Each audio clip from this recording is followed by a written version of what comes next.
Alors, bonsoir tout le monde. Ce soir, on va parler de la parasha Tetzavé dans le Torah Or. Et dans la parasha Tetzavé, on parle de pas mal de choses, donc on va essayer de prendre un détail. Le premier pasouk, très souvent on le prend, on en parle beaucoup. Mais la parasha Tetzavé, c'est vraiment quelque chose de spécial au tout début.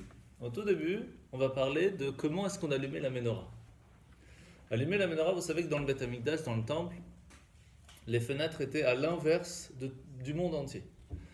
Dans le monde entier, c'était fait pour que le soleil puisse rentrer à l'intérieur de la fenêtre, puis se disperser dans la maison. Dans le Beth Amikdash, c'était tout inverse. C'était la lumière de la menorah, du chandelier, qui permettait d'illuminer le monde. Ça, c'est la force de la menorah. Mais comment on peut faire quelque chose comme ça? Comment est-ce que quelque chose de physique, une lumière physique, peut réussir à illuminer le monde? Ça, c'est quelque chose de pas évident. Alors, pour comprendre comment ça fonctionne, il faut comprendre comment on allumait. Comment est-ce qu'on allumait les bougies de la menorah? Et quand on voit l'ordre d'Hachem dans la menorah de la préparer, c'est très spécifique. Alors, regardez comment c'est écrit. Amama rosek bepaulotan aruchadin shel Moshe shu shushvina de malka ve'Aaron shushvina de matronita. Alors, pour comprendre ce que ça veut dire, je vais d'abord expliquer la base. La base, elle est comme ça. C'est écrit dans la paracha. Ve'ata tetzavé, c'est qui Ve'ata? Et toi, tu feras, c'est qui toi? C'est Moshe Rabbeinu. Vous savez que la seule paracha où il n'y a pas le nom de Moshe, c'est Tetzavé. Parce que ça tombe, cette paracha tombe toujours dans la semaine du Zayin Adar, du 7 Adar, où c'est le jour de sa disparition. Et comme il avait dit une phrase dans sa vie, il avait dit à Hachem, si tu ne pardonnes pas au peuple juif, alors efface-moi de ton livre. Et quand un tzaddik qui dit quelque chose, quoi qu'il se passe, ça doit se faire, et donc il y a une paracha où il n'y a pas son nom. Mais en fin de compte, la paracha parle que de Moshe. On parle que de lui, mais il n'est pas là. Ça, c'est encore une autre. Pourquoi on va pas en parler maintenant, parce que c'est très long. Mais en fin de compte, on parle que de lui parce que on parle de son essence. On parle de sa force intérieure de Moshe Rabbeinu. Et lui, il va devoir faire quelque chose. Vaikru elecha shemen zaitzach. Il va falloir aller chercher de l'huile qui est pure. De l'huile, mais d'où? De l'huile d'olive, pas de tournesol. De l'huile d'olive pure. Mais comment on fait de l'huile d'olive? Katit la maor la lot ner tamid. Il va falloir l'écraser, l'olive, pour pouvoir en faire sortir l'huile, et elle va donner la possibilité d'être éternelle. Katit la maor, pour pouvoir éclairer de façon tamid. C'est magnifique, vous avez déjà vu une menorah qui reste allumée tout le temps? On appelle ça une ampoule aujourd'hui. Et encore. Et encore. Mais Aaron, qu'est-ce qu'il va faire? Aaron, il va aller michutz la parochet, ashar alaydut. Il va aller en dehors du parochet. Parochet, c'est là où il y avait la différence entre le saint et le saint des saints, là où il y avait le Aaron HaKodesh. Lui, il ne va pas pouvoir allumer la menorah à l'intérieur du saint des saints, parce que personne ne l'allume là-bas, mais il va aller dans la partie saint, mais pas le saint des saints, et c'est là-bas qu'il va préparer la mèche, puis en fin de compte l'allumer. Et comment c'est écrit quand il va l'allumer? Mais Erev ad Boker, il va l'allumer le soir et le matin. Et elle doit rester tout le temps. Jamais ça doit s'éteindre. Mais il va falloir quand même aller la changer tous les soirs et tous les matins. Alors comment il faisait? J'imagine que vous connaissez un petit peu. Il y avait 7 bougies. On laissait toujours 2 allumées. Comme ça, si on a une qui s'éteint, il y a toujours la deuxième qui reste allumée. On nettoyait tout, on rallumait tout. Et puis après, on faisait l'inverse et on laissait les 2 d'ici. Et c'est comme ça qu'on tournait. Ça permettait de garder pendant plus de 400 ans la même lumière qui était allumée depuis la première fois. La même chose pour l'autel. L'autel, il y avait une interdiction de laisser éteindre et une obligation de les remettre du bois tout le temps pour laisser allumer, parce que ce feu était descendu du ciel la première fois, et donc c'est le feu d'Hachem qui a continué à brûler pendant plus de 400 ans. C'est énorme. Et donc maintenant, première question que l'Admour Azaken nous ramène dans le Torah, c'est pourquoi Moshe devait lui aller chercher cette huile alors que Aaron aurait très bien pu le faire? Pourquoi Hachem dit à Moshe, va d'abord toi, va écraser l'huile, va t'occuper de tout ça pour que Aaron va pouvoir avec ça allumer. Parce qu'on a besoin spécialement que Moshe il aille s'occuper de ça, il avait que ça à faire. Il n'y avait pas d'autre chose à faire que d'aller écraser des olives. Intéressant. Et la grande question, c'est comment ça se fait que Moshe Rabbeinu, tout ce qu'il va faire, ça va rester éternel. On a dit que l'huile qu'il va préparer, ça va être la maor, la lot ner tamid, pour que cette lumière soit tout le temps. À la différence de Aaron, que ça va être Me'erev ad Boker, le soir et le matin. Donc ça, hein, c'est la première base. Maintenant, on va essayer de comprendre c'est quoi ce qu'on vient de ramener les deux premières lignes, Shushvina des Malka et Shushvina des Matronita. Ça, on explique dans le Zohar. La source de toutes les âmes. On a déjà appris ça, hein. Là c'est l'interro, là, attention. La source de toutes les âmes, elle est où? Aïe aïe aïe. C'est toi le plus... Malchut, non? Bravo. Malchut, ça gère, hein? Tout le monde sait ça. Tout le monde sait ça. Ah, t'avais une chance sur 10, quoi. Ouais, exactement, une chance sur C'était 10. juste de la télépathie. C'est ça. Alors c'est le Malchut, mais de où? De Hatzilut. Donc il y a 4 mondes. Le monde qui est complètement spirituel, la dernière, celle de Malchut, la royauté, va être la source des âmes de tout le monde. Malchut de Hatzilut. Ouais. Donc le dernier du monde le plus spirituel. De là va commencer le monde de la création, le monde de Bria. Mais juste avant le monde de Bria, donc juste avant la création, il y a la source des âmes. Sauf que cette source, c'est entre guillemets l'ampoule, mais les âmes, quand on parle de nous, nos âmes en fin de compte, ne viennent pas d'ici. On est attaché à l'âme, mais elles ne viennent pas de là, elles viennent du monde de la création. Parce que nous sommes plutôt physiques, donc notre âme vient du niveau du monde de la création. Il n'y a que des gens extraordinaires qui sont des tzadikim depuis qu'ils sont nés, qui eux ont reçu une âme qui viennent directement du monde de Hatzilut. Ça c'est rare. Il y a Moshe Rabbeinu, Rabbi Shimon Bar Yochai qu'on va parler, etc. Ça c'est rare. Par contre, nous, même si on vient du monde de la création, notre source vient du monde de Malchut de Hatzilut. Comment c'est appelé dans le Zohar? Matronita. Un petit peu la maman, si vous voulez. Et c'est pour cela que c'est écrit Kol Israël, Bnei Melachim. Tout le peuple d'Israël sont des enfants de rois. Pourquoi? Parce que notre âme vient d'où? Du monde de Malchut, du monde de la royauté. C'est pour cela que toutes les âmes, donc on est appelés des fils de roi. Quand on dit fils de roi, très souvent on dit ouais, Dieu c'est le roi, donc nous on est ses enfants, donc on est des princes. Mais il y a quelque chose derrière, c'est pas cette âme. C'est que, étant donné que l'âme vient du monde de Malchut de Hatzilut, alors notre âme en soi est déjà une partie de royauté. Et c'est quoi alors Aaron? Quel est son job à Aaron? Aaron, c'est Shushvina de Matrotinta. Shushvina, ça vient de quel mot Shushvina? Shoshavim. Pas Shovavim. Shoshavim. Alors, c'est ce qu'on appelle un accompagnateur. Ouais, c'est le canal quoi en fait, c'est... non? Alors on va essayer de voir. D'abord, à quel moment on parle des Shoshavim? Très souvent, quand il y a un mariage. Quand il y a un mariage, il y a le Khatan et la Kala qui sont présents. Et il faut les amener devant la Choupa. Est-ce qu'ils viennent tout seuls? Non. On doit les accompagner. La personne qui va accompagner le Khatan et la Kala, et après qui vont tourner autour de la Kala, etc., ne peuvent pas être tout le monde. Même si c'est la famille, c'est pas sûr qu'ils puissent. Parce que les accompagnateurs du marié et de la mariée vont amener le couple à être et à rester éternels ensemble. Mais si eux-mêmes sont divorcés, ils ne peuvent pas les accompagner. Comment deux personnes qui sont déjà plus ensemble peuvent leur dire « Allez-y, on vous prépare le terrain ». Ça ne marche pas. Donc, c'est pas si évident de pouvoir accompagner le Khatan et la Kala. Ça doit être des mariés qui accompagnent, ou alors, ça peut être aussi des non-mariés?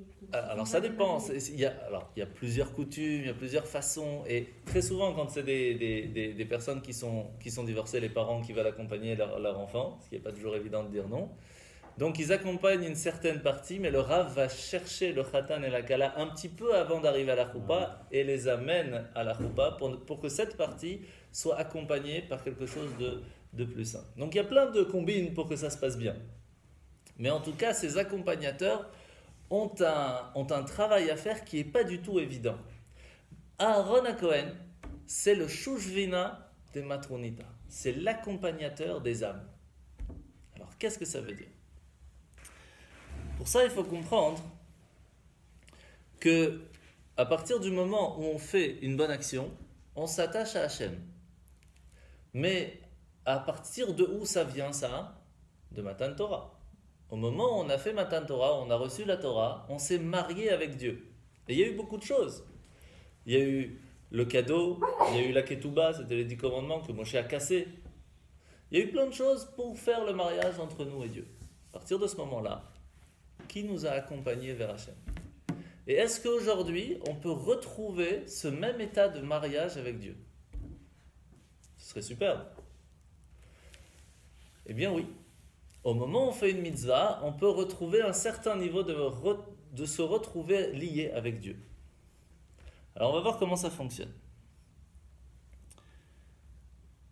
Étant donné qu'au moment de Matan Torah, il y a eu le mariage. Au moment du don de la Torah, il y a eu le mariage. Après le mariage, ça rend la vue très facilement, très rapidement.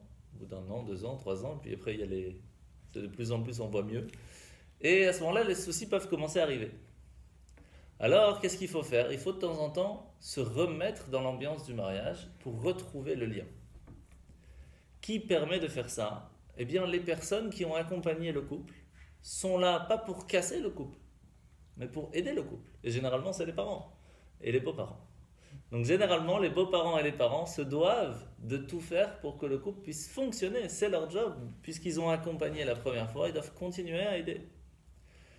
Et qui nous a aidés à pouvoir se marier avec Dieu? C'était Aaron HaKohen. Pourquoi et comment ça fonctionne aujourd'hui?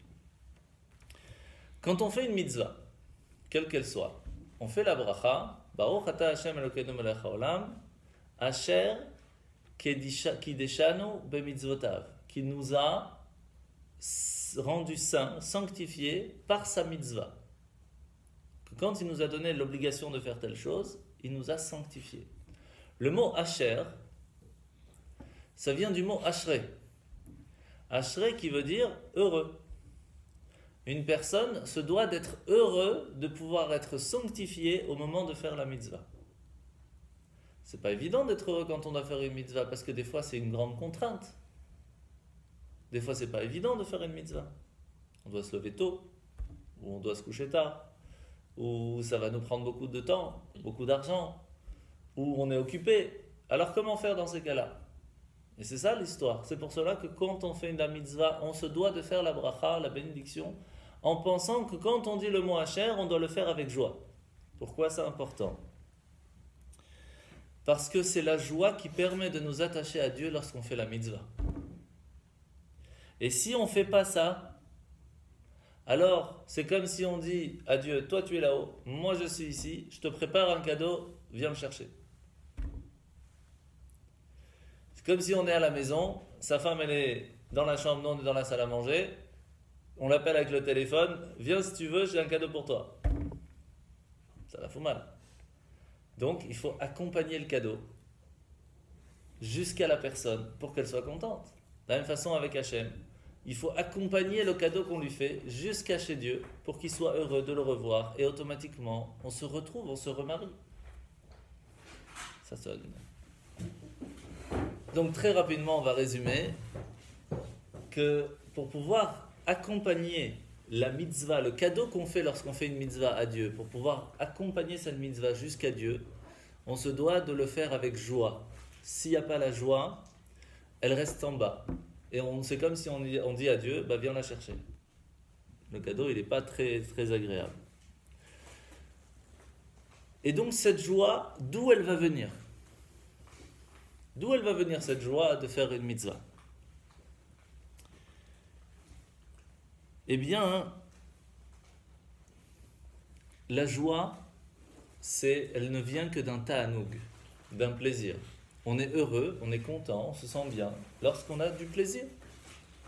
Mais si pour la personne, lorsqu'elle va faire l'ordre d'Hachem, elle va le faire plus avec une contrainte, alors elle ne peut pas être contente de ça.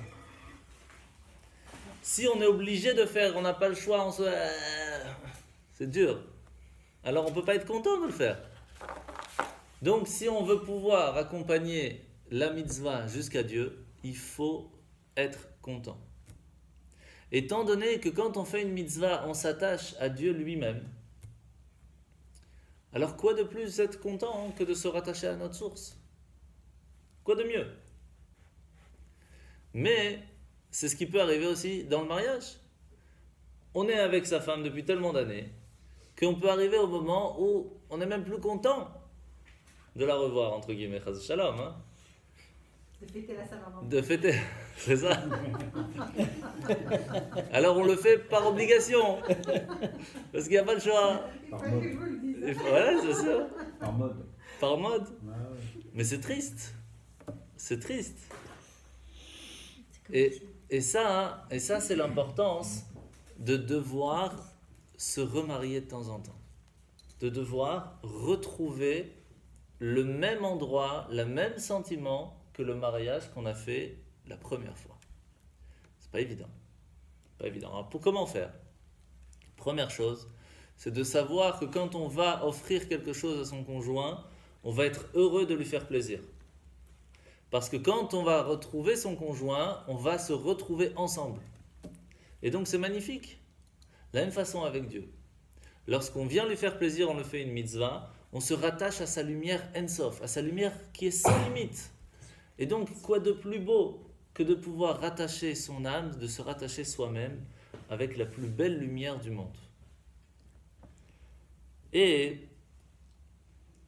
de la même façon que Adam Arishon, le premier homme, il a été créé et placé où?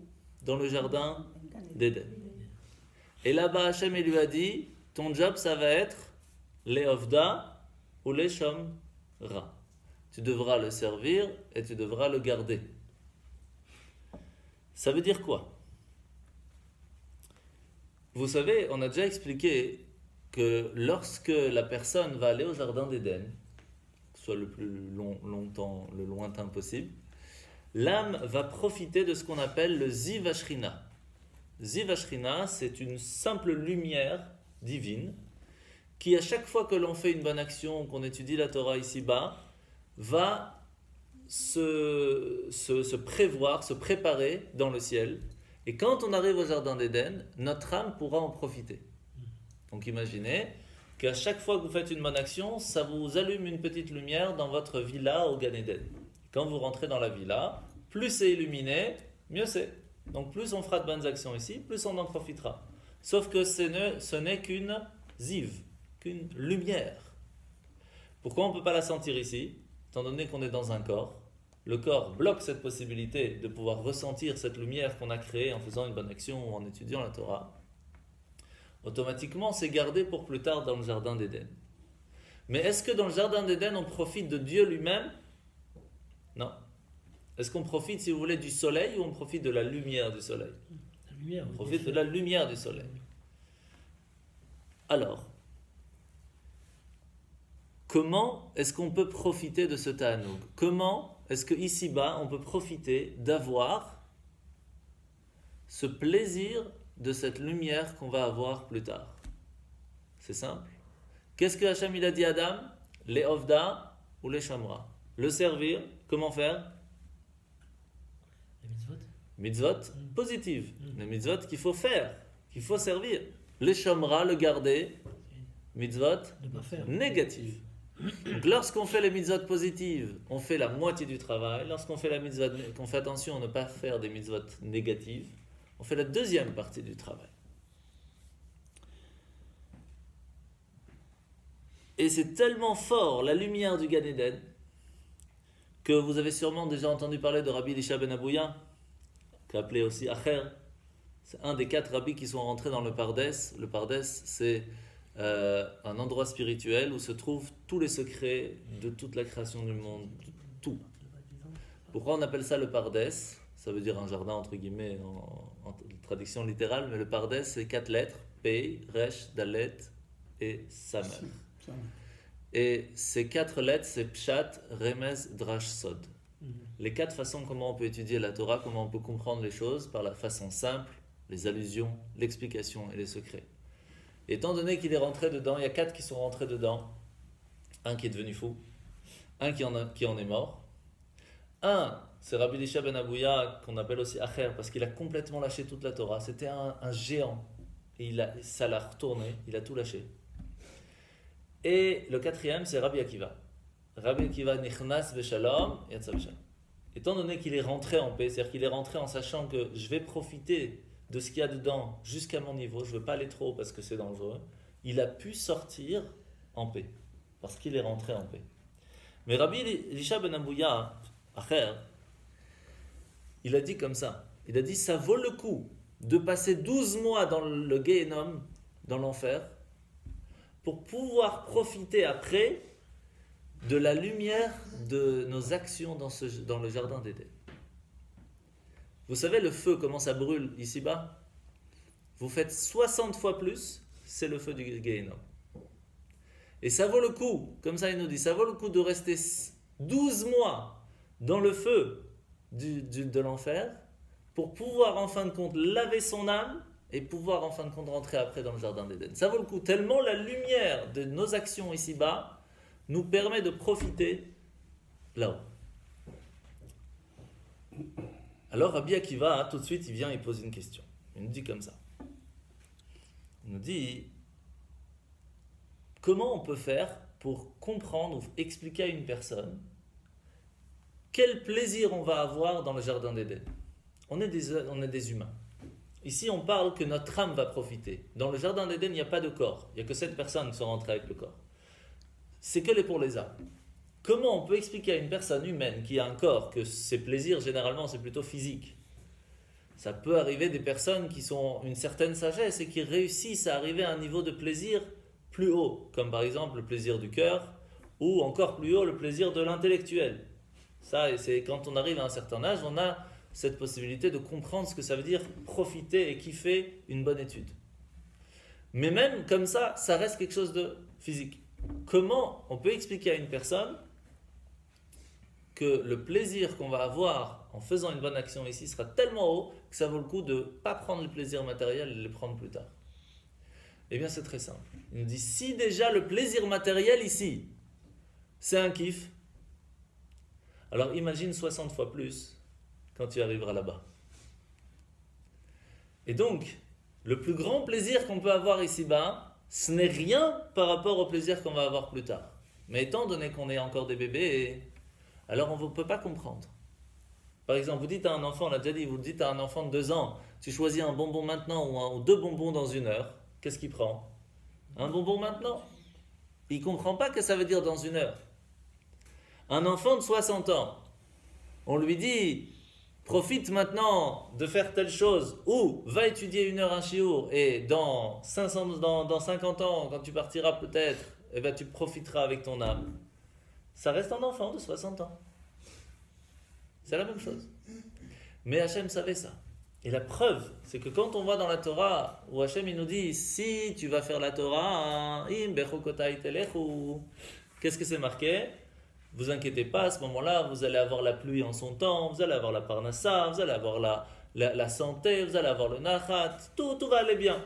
Pourquoi il ne nous dit pas, si tu fais bien les mitzvahs, tu profiteras du jardin d'Éden, tu auras le neshama qui aura tout ce qu'il faut? Pourquoi c'est pas écrit comme ça? Parce qu'elle parle aux humains. Dire à quelqu'un que ton âme il va profiter, on s'en fout. Par contre, tu dis à quelqu'un, tu fais un bon teilim, tu verras que tout va bien se passer après. Ah non, ça se discute. Donc, on voit bien que Hachem il savait déjà à l'avance à qui il parlait. Alors, si c'est comme ça, comment faire aussi aujourd'hui pour pouvoir profiter de cette lumière ici-bas? C'est pas possible. La question qui se pose, qu'est-ce qui est plus fort, les Ovdo ou les Shamro?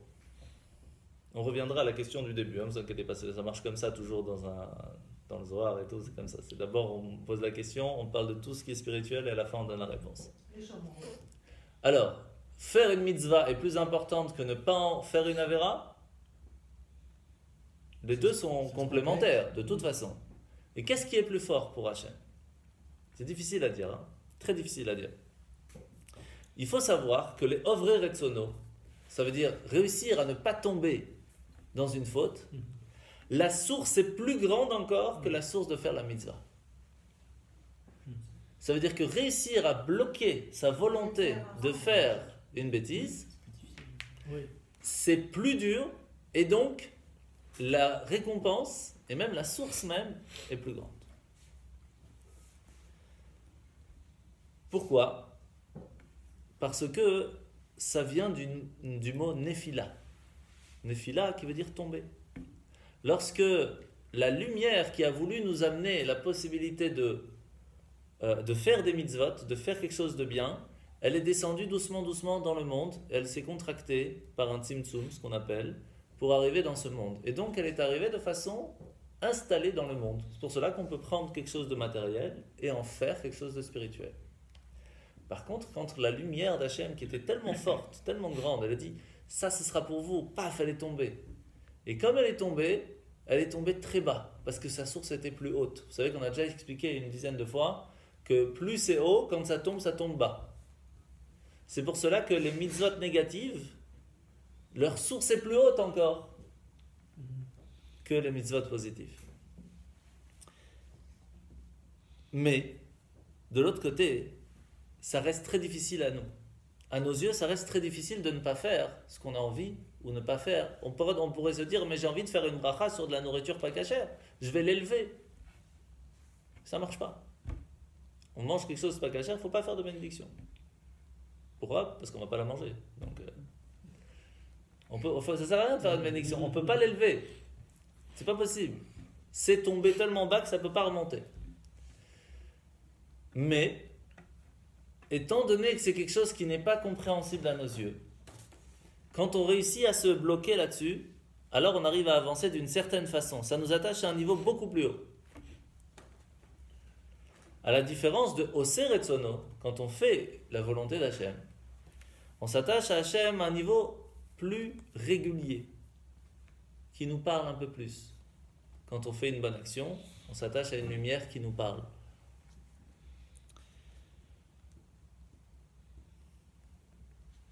Alors, qu'est-ce qui nous permet en fin de compte de réussir à s'attacher à Dieu? On a expliqué que c'était en faisant la mitzvah ou en bloquant la volonté de faire une avéra. Mais est-ce qu'en fin de compte on en profite? Non. On ne profite pas de cette lumière. On en profitera dans le jardin d'Éden. Eh bien en fait on peut en profiter. On peut en profiter grâce à qui? Grâce à Aaron HaKohen. Comment? Eh bien, c'est très simple. Une mitzvah, c'est quoi? Ner mitzvah vetoraor. Vous avez entendu parler de ça? Ner, une lumière, ou une bougie plutôt, c'est la mitzvah. Et la Torah, c'est la lumière. Comment fonctionne la lumière? C'est un petit peu comme si c'était une petite partie de ce qu'on va profiter là-haut, descend dans le monde et nous dit, vas-y, profite, kiffe. Petite partie. Mais, malheureusement, très souvent, qu'est-ce qu'on fait?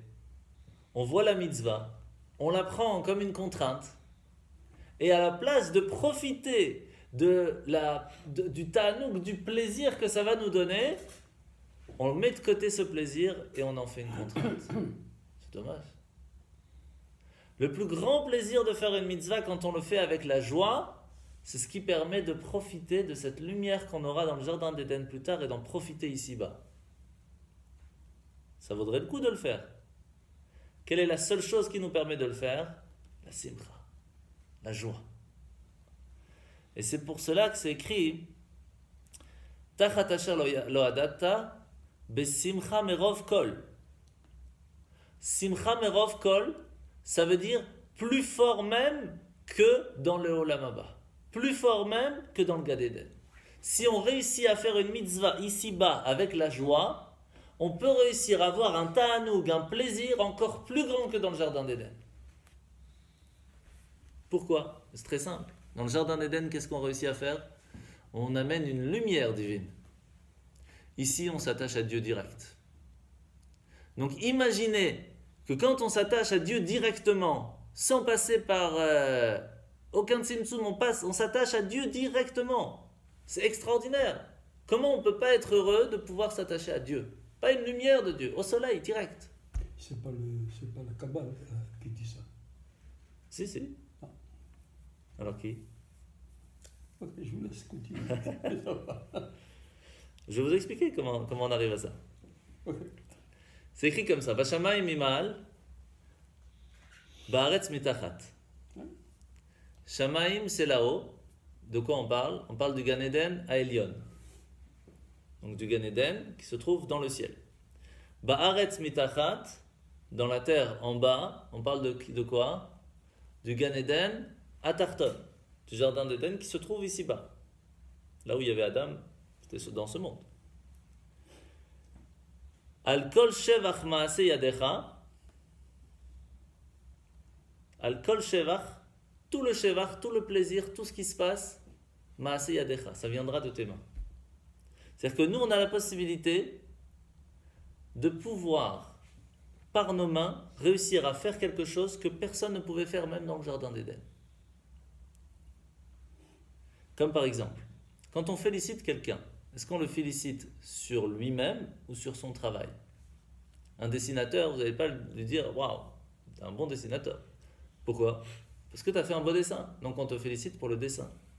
Un écrivain, on le félicite pour ce qu'il a écrit. Donc on voit que lorsque on arrive dans le jardin d'Éden, on va féliciter la personne et on va le récompenser pour ses actions, mais pas pour lui-même. Ici, Hachem va nous féliciter pour nous-mêmes et il nous donne la possibilité de s'attacher à un niveau d'Hachem qui est plus haut même que les actions en soi. Mais ça, c'est pas compréhensible. Pourquoi?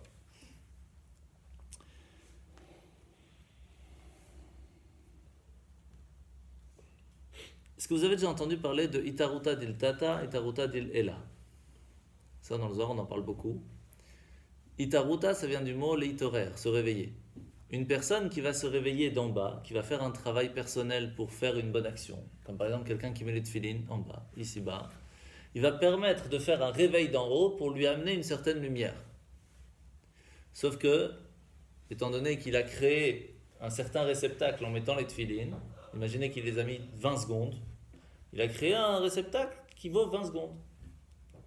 Et s'il a fait à peine la bénédiction sans penser vraiment, alors elle fait 20 secondes, mais il est un petit peu fragile. Quelqu'un qui met les tefilines, qui va me rester pendant 1 heure, il va faire sa tefila avec kavana, il est grand le réceptacle, et il est dur, il est costaud. Donc lorsque la bénédiction va venir, on ne pourra remplir cette lumière et cette récompense que par rapport à ce qu'on a fait comme réceptacle. C'est classique. Donc Itaruta dil Tata, le travail d'en bas, la récompense qui va venir du haut ne sera qu'en rapport avec ce qu'on aura fait nous-mêmes. Parce que là, c'est facile à comprendre. Mais il faut savoir qu'il y a des millions de Gan Eden. Très généralement, on dit il y a le Gan Eden en haut, le Gan Eden en bas, et encore pas tout le monde savait qu'il y en avait 2. Mais là, maintenant, je vous dis, il y en a des millions. Pourquoi? Mais parce que la récompense et le plaisir qu'on peut avoir, et les félicitations qu'on peut avoir de Dieu lorsqu'on a fait une mitzvah, est différente chez chacun d'entre nous. Et donc, la lumière qu'on va recevoir dans notre Gan Eden ne sera pas le même chacun d'entre nous. Donc, c'est vrai qu'il y a des gens qui vont aller au Gan Eden, mais à quel niveau?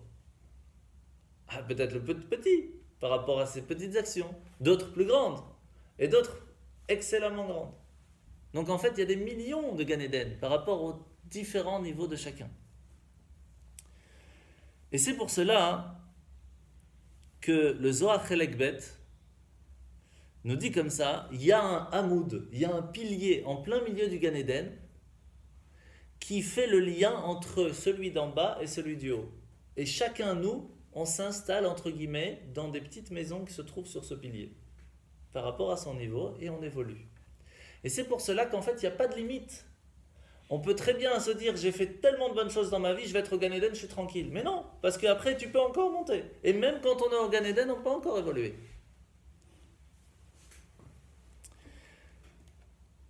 Vous savez que dans le Zohar, c'est quelque chose de classique. On dit combien de temps il faut pour pouvoir passer d'un monde à un monde? 500 ans. Et d'un monde à un monde dans le Gan Eden, 5000 ans. Donc ça fait long. Parce que c'est 500 yovel. Donc 550 ans. C'est même plus que ça encore. 5 fois 50. Non, il y a 5 fois 50, après il y a 50 fois 50, et puis après il y a 500 fois 50. Ça dépend du niveau qu'on va arriver. Et ça, c'est la grande différence qu'il y a entre le Gan Eden à Tarton, le Gan Eden d'ici-bas et le Gan Eden d'en haut. Donc les niveaux sont très hauts, très différents. Et plus nous, on va travailler pour faire que notre corps notre âme se raffine, plus on pourra arriver à un niveau plus haut. Mais Hachem lui-même, même dans les mondes les plus hauts, est-ce qu'on peut s'attacher à lui-même directement? C'est pour ça qu'on va revenir à ce que M. Darmon a dit tout à l'heure. Est-ce qu'on peut vraiment s'attacher à lui-même, Hachem lui-même directement? Les malachim eux-mêmes, quand on fait la tfila, qu'est-ce qu'on dit? Kadosh, Kadosh, Kadosh, Hachem. Les malachim, les anges, ils prient, ils disent Kadosh, on est séparés de lui. Mais pas seulement on est séparés une fois, on est Kadosh une deuxième fois, on est séparés 2 fois. Kadosh encore, et après on arrive au nom de Dieu. Donc ils sont loin, même les anges, ils sont loin. Après on dit Baruch, Kevod, Hachem Mimekomo. Donc c'est des anges qui sont plus proches d'Hachem encore, parce qu'il n'y a que 2 mots avant le nom d'Hachem. Et même lorsqu'on arrive à Imloch, Hachem, Leolam, il y a quand même Imloch d'abord. Et que ce soit les différents anges comme les séraphins, les chayot, les ophanim, tout ce que vous voulez, même les séraphim, les séraphins, c'est les plus classiques qu'on parle, ils brûlent pour Hachem et ils sont coincés. Il y a une barrière, il y a une plaque de verre qui brûle, ils veulent monter, ils ne peuvent pas. Un autre exemple, Baruch, c'est moi, exact. On ne peut pas, même les anges les plus hauts possibles, inimaginables, ne peuvent pas arriver à Hachem lui-même. Impossible. Alors, est-ce que c'est possible de dire que quand nous on fait une mitzvah, on s'attache à Dieu lui-même? C'est possible de dire quelque chose comme ça? C'est très difficile à dire. Eh bien, regardez. Dans ce monde, c'est écrit comme ça. Asher anochi metzavecha ayom al levavecha. On le dit tous les jours dans le Shema Israël. Asher, si tu es heureux. Anochi. C'est qui Anochi? Moi. En quelle langue? En égyptien. Bravo. Il y en a qui gèrent, hein? C'est le premier mot des 10 C'est le premier mot des 10 commandements. Il y en a qui... ça rigole plus, hein? C'est bien, c'est bien. C'est en égyptien. Il a fait? Bravo. Asher Anochi Metzavecha Ayom. Qui c'est qui nous ordonne de faire les mitzvot? Asher Anochi Metzavecha. La partie divine où on ne peut pas donner de nom. Anochi. Quand on a reçu les 10 commandements, Hachem il nous dit Anochi Hachem Elokecha. Je suis, celui-là tu ne peux pas lui donner de nom. C'est Dieu lui-même. Il n'y a pas de nom, on peut pas. C'est comme si on dit voilà, je m'appelle Mordechai, je suis Mordechai. Non, il y a mon essence et il y a Mordechai. C'est 2 choses. Le prénom ne fait que montrer qui est. Quand je dis je, c'est moi. Hachem il dit je, moi, mon essence. Metzavecha, je t'ordonne de faire. Et quand tu feras, tu t'attacheras à mon essence. Ça, c'est extraordinaire. On s'attache à l'essence directe d'Hachem. Et qu'est-ce qui est tellement fort là-dedans? Comment ça se fait? Tu te rappelles alors que comment ça se fait que le premier mot des 10 commandements, il peut être en égyptien? Comment c'est possible? Parce que même la partie la plus basse, la plus impure qu'il peut y avoir dans ce monde, quand on est attaché à Hachem, ça n'existe plus pur, impur. Tout est Dieu. Et c'est là qu'on comprend pourquoi les mitzvot négatives, la partie interdite de se bloquer, de ne pas faire les parties interdites, sont encore plus hautes que l'action permise. Parce que lorsqu'on fait attention à ne pas faire l'interdit, on fait exactement ce qu'Hachem vient nous montrer. Il nous dit, Anochi, moi j'étais dans l'impureté, j'ai fait la Torah. L'impureté en soi, elle est là pour t'aider à évoluer. Et c'est ça la grande force de la Teshuvah. C'est quoi la Teshuvah? C'est réussir à dire à Hachem, tu sais quoi? J'ai peut-être pendant plusieurs années, même 100 ans, j'ai fait des bêtises. Mais par toute cette expérience, aujourd'hui, je fais autre chose. Les 100 ans d'avant deviennent une partie de la mitzvah. Parce que c'est ce qui m'a permis aujourd'hui de changer. Vous imaginez la force? La partie qui se trouve dans le monde, les Ovda ou les Shomra. Et lorsque l'on fait ça, on s'attache à l'essence d'Hachem. Rien à voir avec la petite lumière qui se trouve, entre guillemets, petite lumière qui se trouve dans le Gan Eden. Rien à voir, on parle de l'essence, du soleil. Et comment on appelle ça? Comment on appelle les mitzvot dans le Zohar? Evarim de Malka. Les membres du roi. Il y a combien de membres dans la mitzvah? Il y a 248 mitzvot positives, 365 mitzvot négatives. Hachem, il nous dit, sache que je t'ai donné 248 membres parce que chacun a un job. Chacun est là pour s'attacher à faire, te donner la possibilité de faire les 248 mitzvot positives. Et je te donnais 365 nerfs qui va te donner la possibilité de faire tout ça. Pas extraordinaire ça? C'est ça Evarim de Malka. C'est ça la possibilité de s'attacher à Hachem. Ah, mais vous allez me dire, c'est pas tout à fait exact. Pourquoi? Parce que, est-ce que les hommes et les femmes ont exactement 248 membres? Ils sont un petit peu différents quand même. Tu peux. Qu'est-ce qui permet de faire qu'un couple puisse fonctionner lorsqu'ils sont ensemble? Chez l'homme, il y a 248. Chez la femme, il y a 252. 52. Quand on fait 248 plus 252, ça fait combien? 500. Ner, c'est 250. Vous rajoutez une deuxième ner, ça fait 500. Quand on allume les bougies de Shabbat et qu'on allume les deux lumières de Shabbat, on permet de faire le lien entre les deux personnes et de ramener ce lien du mariage. Et c'est pour cela que le Shalom Bayit, la paix dans la maison, se fait essentiellement lorsqu'on allume les bougies de Shabbat. Maintenant qu'on a compris ça, c'est bien joli tout ça. Mais en fin de compte, comment on amène cette lumière? Comment on peut profiter de cette lumière? On a déjà dit, grâce à la simcha. Là, on a fait la première partie de ce soir. On va passer à la deuxième partie. Plus compliquée. Et donc, je vais être obligé de résumer. Désolé. Parce qu'elle est vraiment très compliquée. Aaron à Cohen, c'est un des 7 bergers qui était celui qui nous a aidés, qui a permis d'Abraham, Yitzhak, Yaakov, Yosef, etc. Aaron, c'est le 6e, entre guillemets, c'est juste avant Moshe, qui a permis de nous accompagner jusqu'à notre but, jusqu'à de recevoir la Torah. Et c'est Moshe qui nous a amenés à la Torah. Aaron, il va avoir 2 jobs. Préparation des bougies et allumer les bougies. Comment on prépare les bougies? Comment est-ce qu'une personne peut se préparer à s'attacher à Dieu? Parce qu'on a dit qu'il faut être Bessimcha. Ok, c'est bien joli, mais comment on est Bessimcha?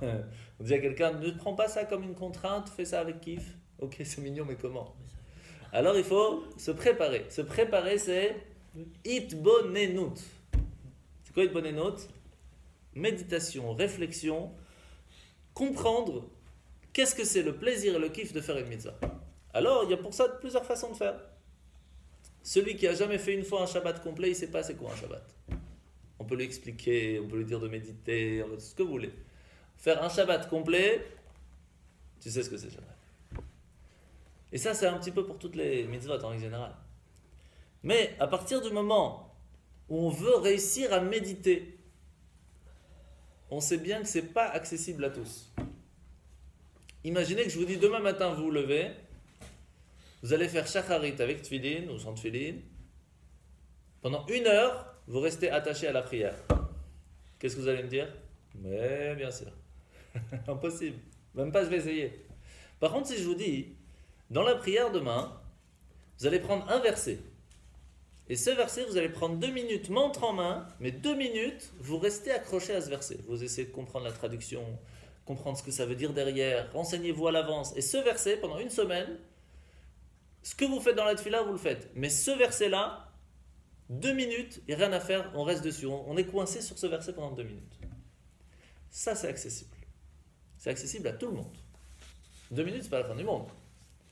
Eh bien, Aaron, il nous dit exactement ça. Aaron, il nous dit, voilà, quand tu vas faire le schéma Israël, on dit, Bechol levavecha, que tu vas réussir d'abord à faire que ton cœur soit propre. Il y a combien de bêtes dans le levavecha? 2. Levavecha. Normalement, en hébreu, c'est libcha. Ici, c'est levavecha. Pourquoi? Parce que c'est pas que le Yetzer Tov qui doit faire la bonne chose. Même le Yetzer Hara doit faire des bonnes choses. C'est un niveau. Après, on a Bechol Nafshecha, que ton âme. Quand on dit l'âme, ça veut dire la parole, la pensée, l'action. Vraiment, toute la partie de son âme doit faire ce qu'il faut. Alors on arrive à un autre niveau, Bechol Meodecha. Chol meodecha, il y a plusieurs façons comment on peut l'expliquer. Ici, on va prendre l'explication du Zohar. Bechol meod cha. Meod, ça veut dire beaucoup. Que, en fin de compte, comme on a expliqué, lorsqu'on fait une bonne action, on ne peut que prévoir et préparer son réceptacle. Mais Hachem, il va être tellement gentil qu'il va nous donner au-delà de ce qu'on a préparé comme réceptacle. C'est-à-dire que même si on a fait, même si on est les plus grands des plus grands des plus grands, ou même le plus petit du plus petit du plus petit, mais qui va prendre une seconde, 2 minutes, et qui va faire un effort pour vraiment s'attacher à Hachem, il va pouvoir recevoir de retour meodecha, beaucoup plus. Le mot meod, ça veut dire énormément, beaucoup. Il va recevoir de retour quelque chose d'inimaginable. Et ça, c'est le niveau de Ensof. Le niveau de pouvoir s'attacher à Hachem sans limite. Et c'est pour cela que quand on dit Romemot el bigronam vechiref pipiot veyadam, Romemot el bigronam, c'est au moment des psuké des Imra. Lorsqu'on fait la prière et qu'on loue Dieu, on utilise notre gronam, notre gorge, pour pouvoir louer Hachem. Et quand on loue Hachem, c'est le moment pour réfléchir à comment est-ce que Dieu il est grand, comment est-ce qu'il est extraordinaire, comment il fait attention à nous, comment à tous les petits détails, que même dans notre petite vie à nous, que pour lui c'est rien du tout, il fait attention à nos détails. Alors on peut arriver à Cheref Pipiot Beyadam, à avoir une épée dans les mains. Elle sert à quoi cette épée? Excalibur, elle sert à quoi? À enlever tous les embûches qui empêchent la lumière divine de pouvoir arriver jusqu'à nous. Cheref Pipiot, ça veut dire qu'elle a la lame des deux côtés. Des deux côtés, une double tranchant. Qui est le premier qui a fait la lame double tranchant? Ehud ben Gera. Ouais, c'est Darmon, hein, ça rigole plus. Hein. Et il était gaucher, hein, pas gauchiste. Et c'est pour cela qu'on comprend tout de suite maintenant, et vous allez voir que vous allez tout comprendre maintenant avec tout ce qu'on a expliqué, tout ce qu'on a posé au début. Qu'est-ce qu'on a dit au début? Aaron à Cohen, lui, son job, c'était de nous amener, de nous accompagner pour pouvoir recevoir la Torah, pour pouvoir nous préparer à s'attacher à Dieu. Mais pour cela, il fallait d'abord préparer la mèche, préparer la bougie. Ça veut dire réfléchir, travailler un peu sur soi-même pour enlever les embûches, enlever ce qui n'est pas bon à l'intérieur de nous, ce qui permettra en fin de compte d'allumer les bougies. Et ça, c'est quoi? Combien de temps ça dure, l'allumage de Aaron Cohen? Mais Erev ad boker, du soir au matin. Pourquoi? Parce que les personnes, elles étaient dans l'obscurité. Le travail d'Aaron, c'est d'aller chercher dans l'obscurité une personne qui n'est pas dans la lumière et de l'amener au matin. C'est ça le travail de Aaron. C'est d'aller chercher de en bas et le faire illuminer vers le haut. C'est pour cela que le travail d'Aaron, c'était de préparer la bougie, de préparer une personne qui n'est pas encore allumée et d'allumer la bougie. C'est le travail d'Aaron. Et ça, c'est grâce à la simcha. Ça, c'est la seule possibilité. Mais comment arriver à la simcha? Il faut que la mitzvah soit aussi shemen zaitzach. Il faut que cette huile qui a été préparée soit pure. Et soit de où? D'une olive. Et cette olive doit être concassée. Concassée, ça veut dire écrasée pour pouvoir sortir. L'olive en soi, c'est très amer. Et lorsqu'on va concasser l'olive, on va en sortir une huile qui sera excellente. Vous savez que quand une personne mange des olives, c'est dangereux. Pourquoi? Pour la mémoire. Pour la mémoire, bravo, il y en a qui gèrent. Hein. Parce que lorsqu'on étudie même 70 ans, plus de 70 ans d'études, on peut l'oublier, oublier 70 ans d'études à force de manger des olives. Que nous dit le Talmud alors pour aller et arranger ce problème? L'huile d'olive. L'huile d'olive permet de nous rappeler jusqu'à 70 ans d'études. C'est magnifique. Si je mange des olives et de l'huile d'olive, ça compense. Exactement. C'est pour cela que vous verrez toujours dans les restaurants juifs que les olives sont toujours trempées dans de l'huile d'olive. Toujours. Alors après, est-ce qu'on parle des olives vertes, des noires, etc. Ça, c'est une autre... On ne va pas rentrer dans le détail. Mais en tout cas, c'est pour cela que c'est toujours ensemble. Pour comprendre ce que ça veut dire shemen zaitzach. De l'huile d'olive qui est concassée, qui va être pure. Comment est-ce qu'on prend une olive et qu'on la fait de l'huile? Il faut l'écraser. Ça, c'est le bitoul, l'annulation à Dieu. Des fois, faut s'écraser. Pour pouvoir se préparer d'abord, pour pouvoir avoir de l'huile qui va pouvoir brûler, il faut savoir s'annuler à la volonté de Dieu. Mais ça veut dire s'écraser soi-même. Oublier notre propre volonté. C'est pas évident. Et je ne sais pas si on aura le temps d'expliquer ça.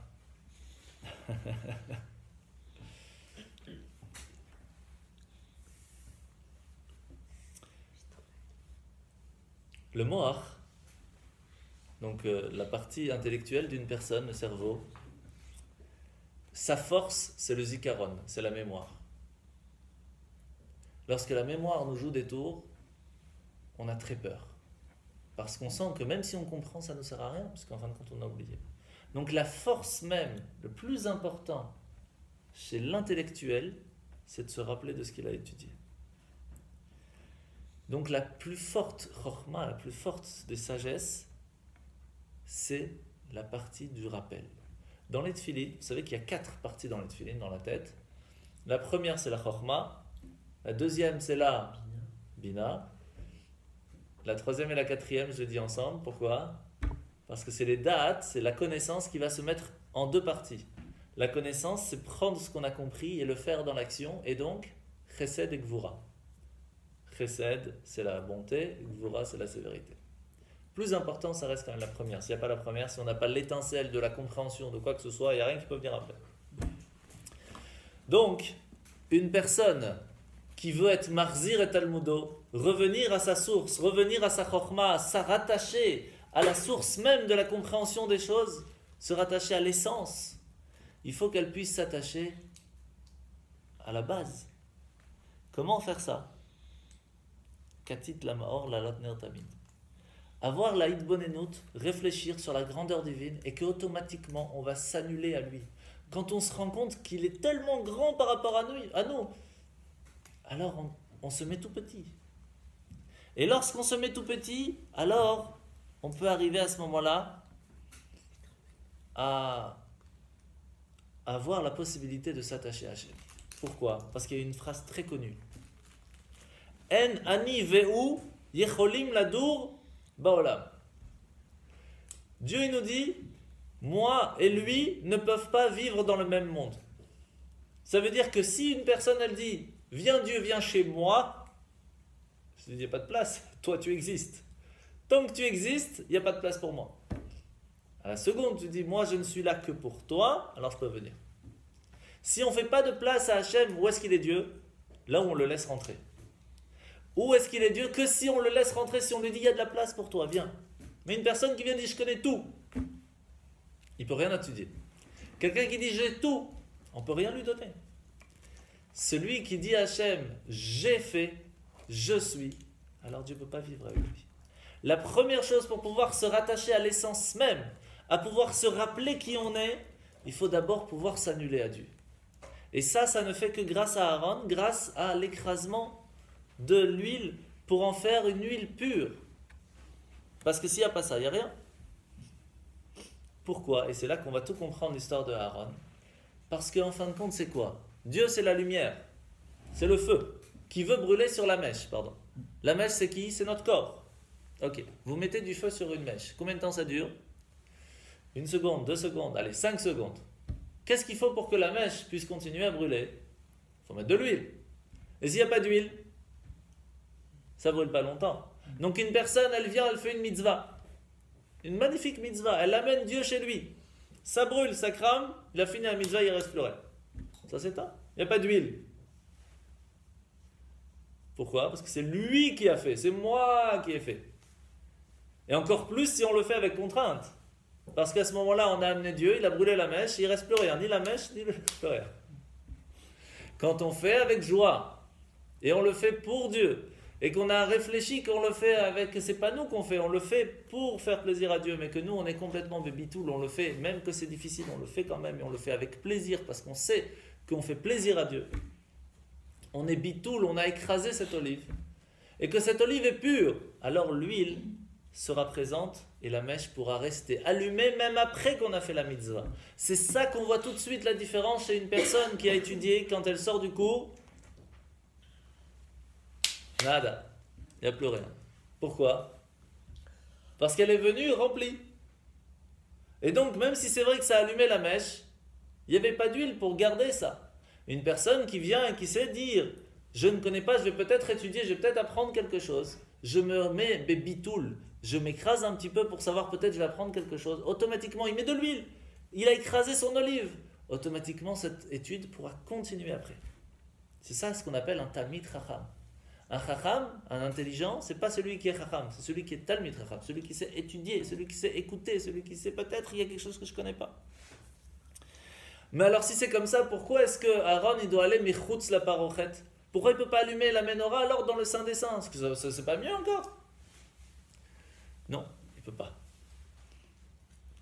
Parce que aujourd'hui, on ne peut pas arriver au niveau de Yehuda Ilaha. On peut arriver au niveau de Yehuda Tata'a. C'est quoi la différence? D'abord, on a compris une chose très importante. Vous savez, dans les Pirkei Avot, c'est écrit Yafeh sha'achat b'tshuva u'ma'asim tovim mikol chaye olam haba. C'est mieux une petite minute ici-bas de teshuva ou de bonnes actions, plus que tout le monde futur. Comment c'est possible? Étant donné que dans le monde futur, on ne profite que de la lumière divine.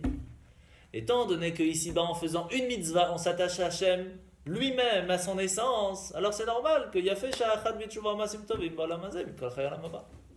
On a compris, c'est pas compliqué.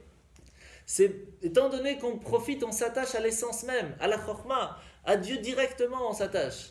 Quand on fait une mitzvah, puisque c'est ça, toute la volonté de Dieu, c'est qu'on fasse cette mitzvah.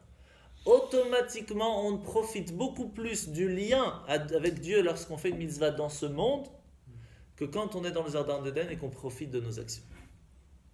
Alors si c'est comme ça, pourquoi est-ce qu'il ne pouvait pas être dans le Saint des Saints? Et là on va comprendre tout de suite. Parce que, en fin de compte, même la personne qui est le plus grand bitoul, on a dit qu'il fallait écraser l'olive. D'accord? On sait bien que chacun ne va pas écraser de la même façon. Il y en a qui va juste écraser un petit peu. Donc il va avoir une goutte d'olive. Donc ça va rester un petit peu. D'autres qui vont écraser beaucoup. D'autres qui vont écraser presque tout. Mais est-ce que c'est possible de dire je suis annulé à 100% à Dieu?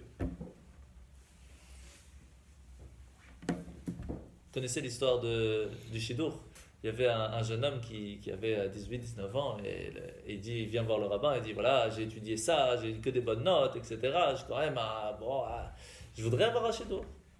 Et il dit pas de problème, il lui présente une jeune fille et après une heure il sort et dit mais je comprends pas, avec toutes mes connaissances, avec tous les trucs, tout ça, et vous me présentez une fille comme ça, pourquoi? Elle dit attends, tu sais quoi, je vais t'envoyer dans tel yeshiva pendant 2 ans, tu vas étudier là-bas ce que c'est la modestie. Et après, on pourra discuter. Il revient après 2 ans, il dit voilà, ça y est, j'ai appris. Est-ce que vous pouvez me refaire un shidur? Pas de problème. Il lui remonte la même fille. Après 1 heure, il sort, il dit ce rabbin, je n'ai pas compris. Je connais toute la Gemara, je connais le Zohar, je connais ci, et je connais même la modestie, et avec ça, vous me présentez la même. C'est-à-dire qu'il n'a rien appris de la modestie. On peut très bien connaître quelque chose et pas du tout savoir ce que ça veut dire. Aujourd'hui, même si on est bitoul al Hashem, même si on s'annule complètement la volonté de Dieu, c'est quand même nous qu'on fait l'action. Et ça, on ne peut pas l'enlever. Il n'y a personne qui peut dire je suis annulé, et même, c'est même pas ce que Dieu veut. Puisqu'il veut que ce soit de nous. Il veut qu'on fasse un effort. Il veut que ce soit nous qu'on fasse le choix. Donc réussir à s'attacher à 100% avec Hashem, ça, c'est pas possible.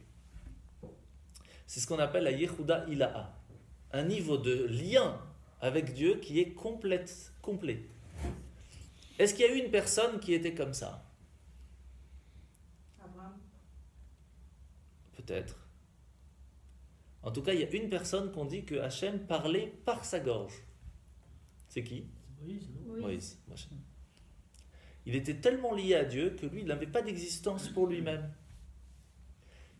C'était juste... Son job, il le faisait. C'était un intermédiaire entre lui et le peuple, entre Dieu et le peuple, c'est tout. Il n'avait pas d'existence, entre guillemets, en soi. Il n'allait plus avec sa femme. C'était un autre monde. Mais arriver à ça, c'est pas accessible à tous. Du tout. C'est même pas notre job. Même Myriam, sa sœur, elle vient lui dit, mais pourquoi tu te sépares? Nous aussi on est des prophètes, nous aussi on est restés mariés, pourquoi Makara? Et c'est Hachem lui-même qui est venu dire à Myriam, mais stop, qu'est-ce que tu parles, Bichlal? Tu sais c'est quoi le niveau de Moshe? C'est quoi le niveau de Moshe? Et donc c'est pour cela que Aaron, il vient et il dit au peuple juif, moi je viens allumer cette bougie de la menorah en dehors du parochet. Vous ne devez pas essayer d'arriver à un niveau complet de bitoul. Non, oubliez, ce n'est pas votre job. Ce que vous pourrez faire, faites. Doucement, vous allez avoir, réfléchir, comprendre qu'on est en fin de compte pas grand-chose devant Dieu. Écrasez-vous un petit peu, laissez-lui de la place. Par ça, vous allez être joyeux de voir que vous pouvez servir et donner un cadeau au créateur de cet univers, qui va de retour vous amener une lumière qui est Bechol Meodecha, qui n'a même pas en rapport avec votre réceptacle, qui va donner une bénédiction sans limite. Comment on ne peut pas être heureux de ça? C'est extraordinaire. Ça, c'est la lumière de la menorah qui se trouvait dans le temple. Mais alors, si c'est comme ça, et on va finir, pourquoi est-ce qu'on a besoin de Moshe alors? Puisque de toute façon, la menorah elle était allumée en dehors, pourquoi on a besoin de Moshe? Et la question se pose aussi aujourd'hui, c'est une question qui revient assez souvent. Moi je prie à Dieu, pourquoi j'ai besoin d'un rabbi? Je ne parle pas d'un rabbin.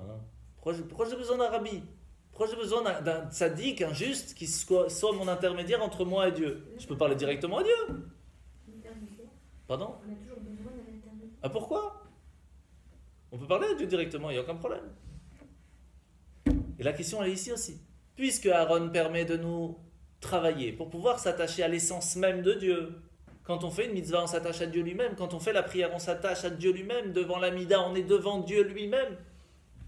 Quand on fait Modéani le matin, on ne dit même pas le nom de Dieu parce qu'il est en face de nous.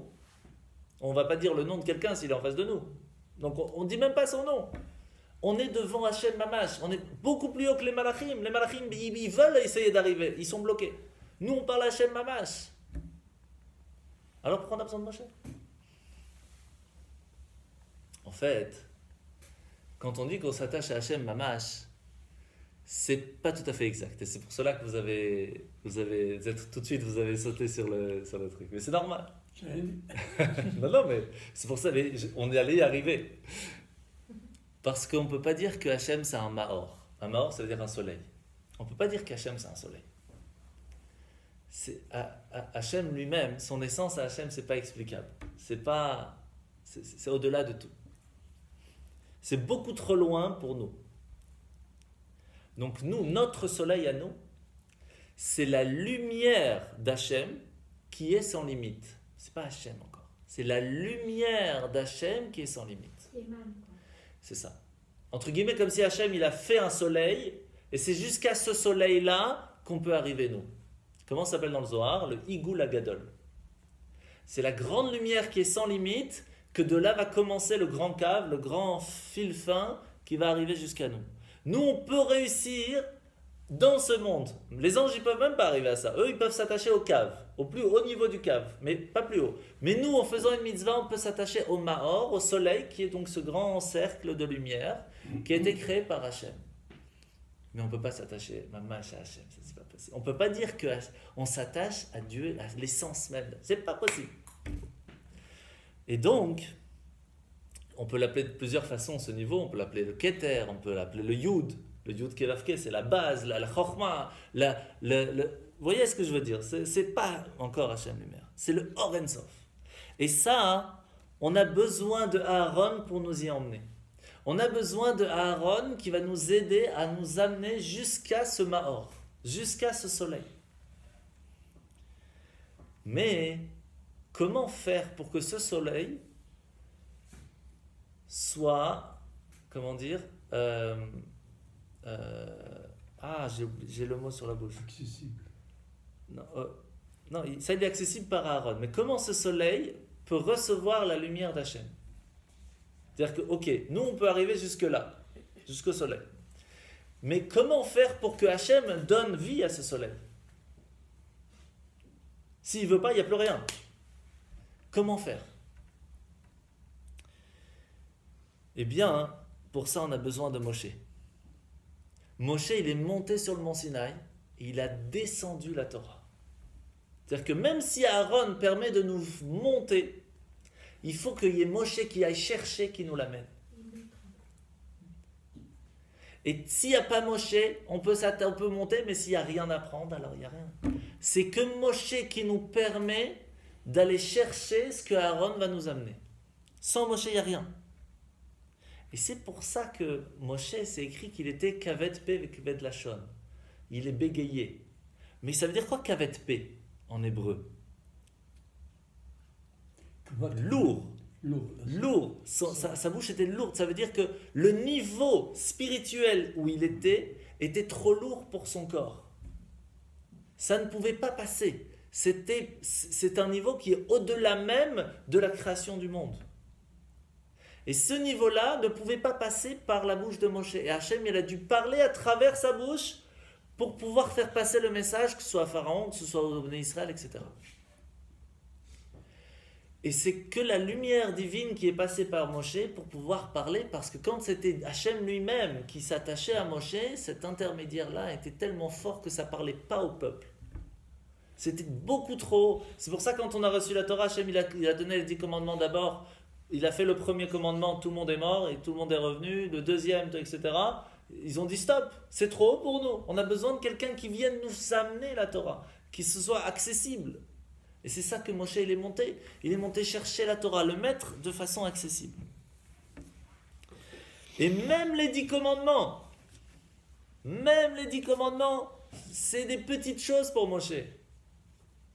Comment est-ce que Moshe il vient et il nous dit, tu sais quoi, faut pas voler, faut pas tuer, faut pas... Ça parle à Moshe Rabbeinu. C'est ça qui vient nous parler, sérieusement. C'est ça les 10 commandements.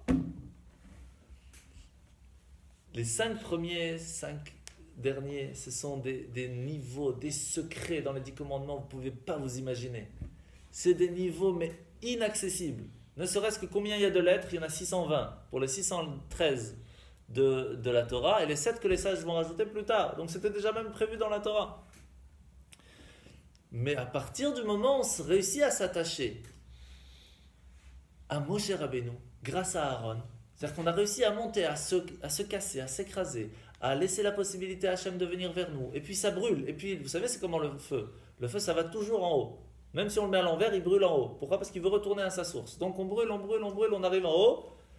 On traverse même le niveau des anges. On arrive au soleil et là, on est bloqué. Là, on ne peut pas aller plus loin.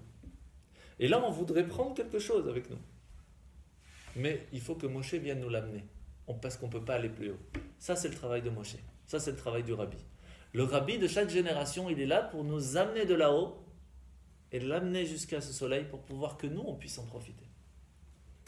Et c'est pour cela que quand on fait, c'est dans le Talmud, c'est partout dans la prière, Talmud Torah, Keneged, Kula.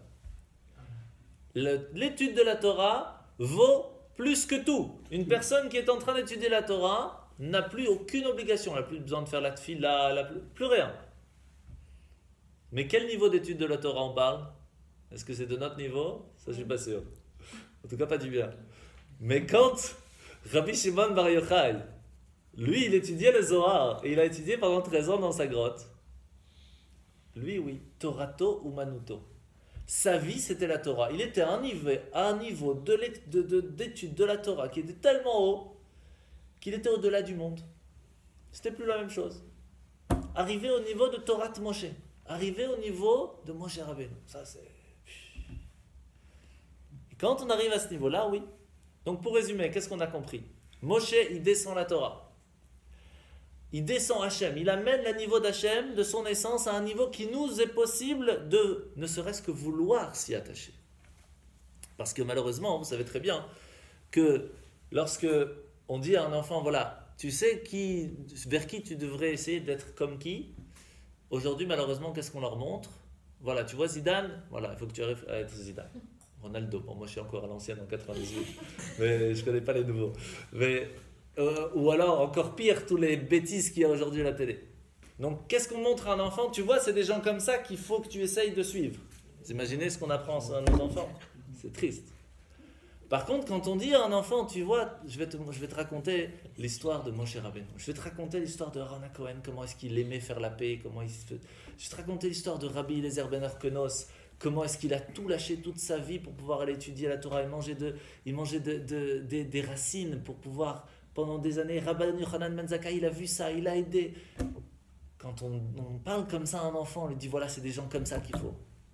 Quand on dit à un enfant, tu sais, voilà, je ne sais plus quel rabbi un jour lui a demandé comment tu as réussi à pouvoir grandir et à toujours avoir l'amour de la Torah. Il dit, c'est simple, un jour on était en hiver et mon père il a dû choisir entre avoir chaud à la maison ou vendre le chauffage et le four pour pouvoir me payer le professeur qui va m'étudier, qui va m'apprendre la Torah. Eh bien on a eu froid tout cet hiver. Quand j'ai vu l'amour de la Torah de mon père, qu'il a préféré que tout le monde ait froid pour que je puisse moi aller étudier, aujourd'hui comment je peux ne pas aller étudier ? Comment je ne peux pas avoir cet amour pour la Torah? Quand on apprend, on raconte ces histoires à nos enfants, alors ils ont des personnes envers qui ils ont envie d'aller. Ils ont la volonté, mais ça parle. Mais vous dites à quelqu'un, hein, même un enfant ou même un adulte, tu sais, tu vas être comme Rabbi Shimon Bar Yochai, où lui, il a vécu pendant 13 ans dans une grotte, et il ne s'habillait pas, il restait complètement dans le sable, parce qu'il ne pouvait même pas mettre ses habits pendant 13 ans, sinon il s'était foutu. Et une histoire de fou. Est-ce qu'on peut, nous, arriver à un niveau comme ça? Très difficile. Donc on a besoin des deux. On a besoin d'un Moshe Rabbeinu qui vient, qui est un niveau qui est au-delà de notre compréhension, qui va nous descendre la Torah de façon accessible à nous.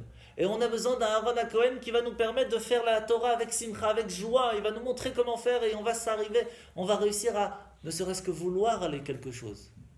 Et lorsqu'on arrive à ça, alors on peut s'attacher à un niveau de Moshe Rabbeinu qui, lui, combien de temps elle restait allumée sa lumière?